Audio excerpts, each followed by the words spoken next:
Je suis allé à l'école à Bénévent, bien que faisant partie de la commune de Saint-Bonnet, parce que c'était plus près. Alors là, je pourrais parler de la... C'était l'école primaire.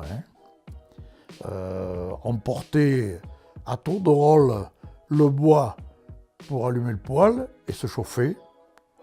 On était de corvées de bois, quoi. On devait faire un peu le ménage, balayer et allumer le poêle. Donc, quand on était commandé de service, ça s'appelait, on allait, je sais pas, 20 minutes ou demi-heure avant pour aller faire chauffer la pièce. Et après, l'institutrice mettait du charbon dans le poêle. Le reste de la journée, le poêle tournait au charbon, mais le poêle devenait rouge. Quand aujourd'hui on te dit l'oxyde de carbone, on en a respiré, on est toujours vivant.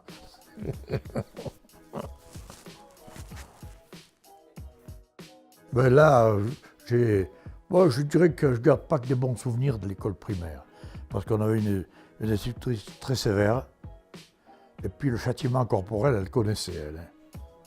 Les bras en croix, à genoux sur la grille d'entrée de l'école, des briques sur les bras, et puis des coups de baguette. Elle avait une particularité, elle exigeait qu'on apporte un bâton de noisetier, elle l'utilisait pour te faire voir les mots au tableau, te poser des questions. Et si ça venait pas, pan, tu prenais sur la tête ou sur les doigts. Et si elle cassait le bâton, eh bien, tu étais tenu d'en apporter un autre. Moi, je garde un assez mauvais souvenir de cette période-là.